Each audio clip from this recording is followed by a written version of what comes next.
I'm Miss Candy with Sew and Show It Workshops. Thank you so much for joining in today. I wanted to take the time to tell you a little bit about our workshops.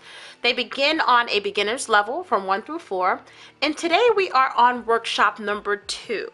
In our workshops, we start with a hand-sewn craft project, and we move on to a sewing project. In workshop number 1, we started with a cupcake pincushion, and you can find the tutorial below. I'll make sure that I list it. And today we are going to start off by making this strawberry pincushion.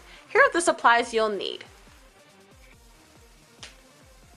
2 leaves from a fake floral bush, green rickrack and green ribbon, red and white thread, hand sewing needles, black straight pins. Now, I did use the white ones that you saw in the sample that I showed you, but today I'm using black ones, and you can also use yellow ones as well, but I would not recommend using the assorted colored ones because we're not trying to create sprinkles here.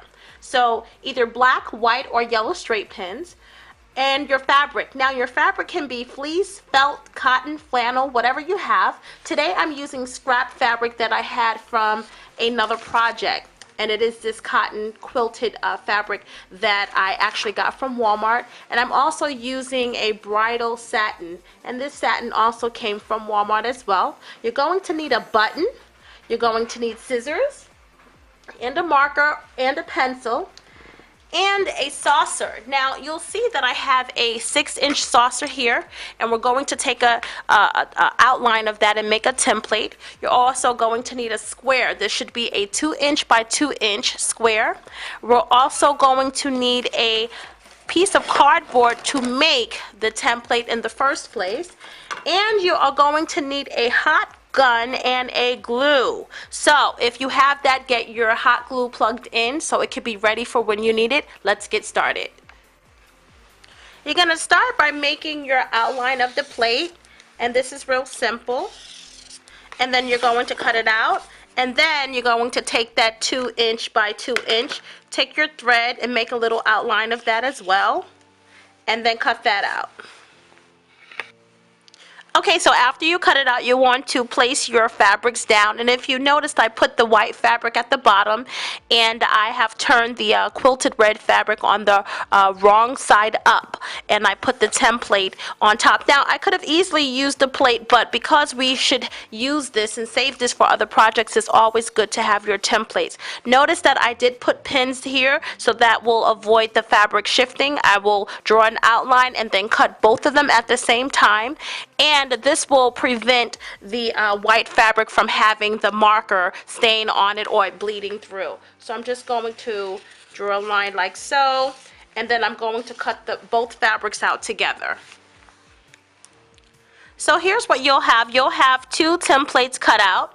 You'll have your white for the flower, and then you'll have your strawberry fabric, the red fabric for your strawberry. The one thing that I do like is that you'll be able to make 2 strawberries out of the 1 circle. So you want to just fold it in half like so, and then you want to cut it in half as well.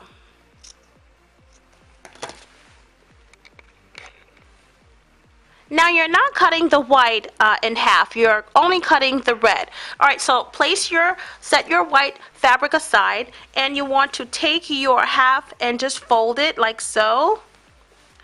And then you want to start from here, the bottom, and you want to just put some tacks in it. And the way I like to do it is I like to just do it very quickly, and just sew it right up that opening side all the way up. After you finish sewing it, you don't want to take your needle off, so leave your needle attached to your cone at this point. And the one thing you want to do is turn it inside out like so, and then what you want to do is tack it. Put some loose stitches in all the way around, and I don't even take the needle out until the needle gets full. So I just go all the way around like so, and if you look at it, you can kind of see it forming a little strawberry shape at this point.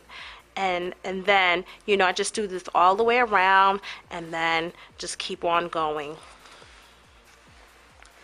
So after you're done, you will have like a little strawberry sack like so. And I forgot to tell you about the cushion. You need the polyfill to put in your strawberry sack, and I didn't include that in the supplies. So you want to just stuff it in like so. And remember, your needle is still attached, and then you want to just kind of pull it in place. Don't pull too hard because it will snap off. And just kind of take your finger and just kind of work it in there like so. So you see how it looks like a little strawberry? And then from here on, you want to just kind of go in there and grab it from one end to the next and pull. And then you want to do that all the way around, and you'll see that it'll start to get tight. And you just want to do that all the way around until it just gathers nice and tight. So I'm just going to just work on that, and when we come back, you'll see that it all worked out. After you close it, you still want to leave your needle and your thread attached to it, because now you're going to attach the rickrack. And what I like to do is just kind of just go put it in the center and literally just pull it through. And you want to put about maybe 10 tacks into this rickrack. You really want to make sure that it's tacked onto the strawberry nice and tight. So I think about 10 to 12 tacks would make it tight enough so that it would not come off or fall apart on you. So I'm just going to finish the couple of tacks here, and then we'll move on to the next step. I also took the extended rickrack and I just folded it over like so, and then I put a couple of tacks in there. But what I'm going to do is put some hot glue here just to hold it in place. So you see how it looks when it's cut out free-handed. I did a freehand star, and you would turn it on the reverse side, put some hot glue here, and then place it here, and then put it all around the points and tack it on. And some people may prefer this look of the strawberry versus the rickrack. So that's what we're going to do, and then I'll do the same for this one. And stay tuned for part 2 on making the flower and getting it all attached.